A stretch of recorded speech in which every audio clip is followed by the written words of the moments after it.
प्रिय रेल यात्रियों,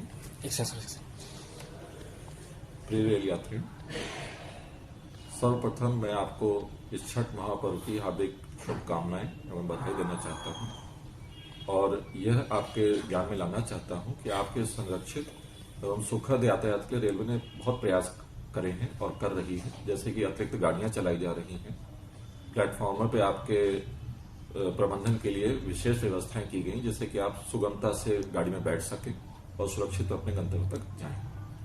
विगत में कुछ घटनाएं आग लगने की हुई हैं गाड़ियों में। इसको देखते हुए मेरा आपसे अनुरोध है कि इस प्रकार का कोई भी ज्वलनशील पदार्थ जैसे गैस, केरोसिन, पेट्रोल, पटाखे या प्रतिबंधित पदार्थ जैसे तंबाकू या बीड़ी, जिनसे ये प्रतिबंधित भी हैं, इनसे आग भी लगने की संभावना हो सकती है, इनको न लेके चलें। इस प्रकार का हम लोग प्लेटफॉर्म पे आपसे अनुरोध भी, अनाउंसमेंट करके अनुरोध भी करते हैं। और मैं आपको बताना चाहता हूं कि ये न केवल आपके लिए खतरनाक है, दूसरे यात्रियों के लिए भी खतरनाक हो सकता है, बल्कि ये कानूनन भी गलत है, अपराध है। और अगर आप ऐसा करते हुए आप पाए जाते हैं तो आप पे जुर्माना भी हो सकता है और दंड भी लग सकता है। मैं सुरक्षित और सकुशल यात्रा की कामना करता हूँ। से भी कर रहे थे और उसको सघन कर दिया, मूल मंतव्य ये। और कुछ हम अपील आपके माध्यम से सबसे करना चाहेंगे, क्योंकि अकेले हमारे प्रयास से सफलता नहीं होगी, है ना। हम लोग प्रयास करेंगे बट जनता का सहयोग के बिना नहीं हो पाता है। ये था। और जैसे अभी इस समय जो दशहरे और उसके आसपास से जो चल रहा है, अभी दिल्ली, बंबई, पंजाब क्षेत्र में हमारे बहुत भाई इधर के रहते हैं और भर भर के गाड़ियों में आ रहे हैं। तो हमने एक तो उनके आने के लिए बहुत सारी ट्रेनें वो तो हमने नहीं चलाई, वहां से ही चली हैं। स्पेशल ट्रेनें चली हैं, दिल्ली से चल रही हैं, बंबई से चल रही हैं, तो उसकी व्यवस्था हम लोग सुचारू देख रहे हैं। जैसे हाल ही में अब होता क्या, जैसे बहुत भर के गाड़ी आ रही है तो कभी कभी हो जाता है ऐसा कि वो उतर के खाना पीना प्राप्त करना दिक्कत रहता है, तो 4-5 मिनट का हॉल्ट है। तो उन्होंने क्या किया, जनता खाना है, जनता थाली है, पानी है, तो ट्रेन साइड वेंडिंग के माध्यम से उनके जनरल कोच के आगे वेंडर्स को खड़ा किया कि वो आसानी से प्राप्त कर सके। बाकी एसी वगैरह में तो देखिए उतर के चढ़ना संभव थोड़ा आसान, तो ये हम लोगों ने अपनी तरफ से प्रयास किया कि जो उतनी दूर से आ रहे हैं जनरल कोच की उनके सामने कि उनको एक बेसिक सुविधा खाना पानी के लिए बहुत दिक्कत थोड़ी तो देखिए है, कम हम जितनी कर सके वो हम करें। और ये जितनी गाड़ियां आ रही हैं, और अभी 21 के बाद से यहां से बहुत सारी गाड़ियां चलनी शुरू हो जाएंगी। इनफैक्ट आप सोचें कि जो दिल्ली, बंबई, पंजाब 3 जगह से गाड़ियां आ रही हैं, उतने ही लोगों को हमें अपने ही रूट से वापस भेजना है। हमारे पास उन तीनों का भाग आने वाला है। तो उन्होंने तैयारी किया है, जैसे हमारे यहाँ कंट्रोल रूम होता है, तो सीनियर अधिकारियों को हम लोगों ने राउंड द क्लॉक कंट्रोल में मैनिंग कर दिया है कि हम ये देखते रहते हैं कि जैसे जैसे स्टेशनों पे यात्रियों की संख्या बढ़ रही है, हमारे पास सूचना आती है कि हाँ अब स्टेशन पे यात्री बढ़ रहे हैं। तो बेसिक व्यवस्था जैसे बिजली, पानी, जैसे मैं खाना का बताया, ये सब रहे।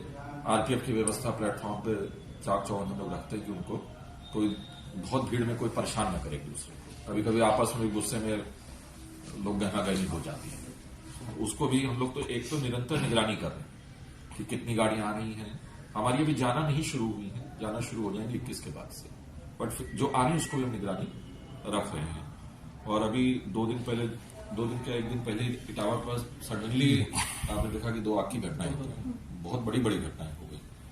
तो जैसे फेस्टिवल सीजन में क्या होता है, दशहरे दिवाली में से ही शुरू हो जाता है। कई बार लोग उत्साहवश या मोहवश पटाखा लेके चलने लगते हैं, या जो लंबी दूरी में चल रहे हैं वो कभी छोटा गैस का सिलेंडर ले लिए या कुछ बड़ा भी सिलेंडर लेके चल रहे हैं।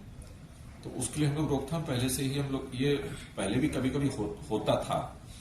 तो जैसे ही यात्री चढ़ता है, जब हमारे यहाँ से चढ़ेगा तो वहाँ स्कैनर है, उसका सामान देखते हैं।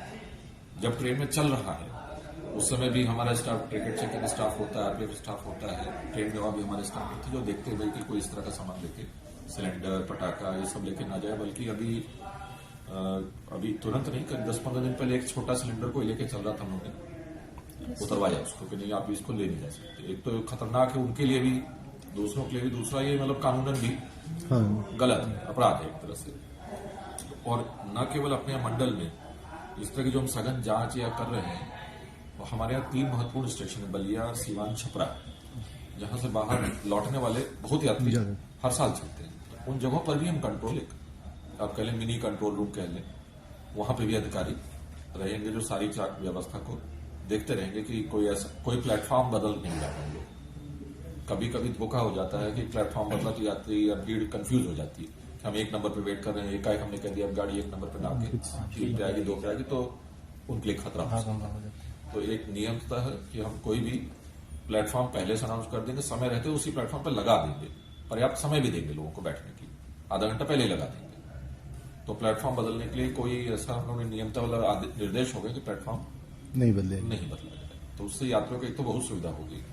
दूसरा जो हम लोग का अनुभव है कि जो लंबी दूरी के तो यात्री यहां से बहुत जाते हैं, तो बनारस, गोरखपुर, छपरा के बीच में भी बहुत यात्री आते जाते हैं छठ की तरफ, मतलब 100-200 किलोमीटर के दायरे में भी चलने वाले बहुत बड़ी संख्या है। तो उनको ध्यान रखने के लिए हमने बहुत सारी स्पेशल ट्रेनें अपने मंडल में भी चला दी, जिससे कि जो लंबी दूरी के लिए जा रहे हैं उस गाड़ी में उनको ना भीड़ में फंसना पड़े। तो एक तो छोटी दूरी में जो चल रहा है उसको दिक्कत नहीं होती है, दूसरा जो लंबी दूरी जा रहा है उसको भी दिक्कत नहीं होती, क्योंकि वो बॉम्बे का आदमी बॉम्बे वाली गाड़ी में ही बैठे, जिसको गोरखपुर तक आना है छपरा से या लेटर से देवरिया बनारस आना है, तो वो जो हमारी लोकल ट्रेन चल रही है उनसे तो उसको भी सुविधा है और लंबी दूरी के यात्री को भी सुविधा होती है। तो वो भी हम लोग उसके लिए हम लोग ने अनाउंस कर दिया है, उसके टाइम टेबल मीडिया में आए हैं और भी आप लोग को आज देंगे। और ज्वलनशील पदार्थों के लिए बहुत हम लोग अनाउंसमेंट भी कर रहे हैं। ये तो हम जांच तो कर ही रहे हैं, जांच तो ऐसा कार्रवाई जो बहुत बाद में आता है, सबसे पहले अगर हम सजग कर सकें वो खुद ही ना ले जाए, उससे अच्छा कुछ नहीं है। तो हम लोग अनाउंसमेंट भी करेंगे, आप पास हो तो भी मत ले जाइए कृपा करके।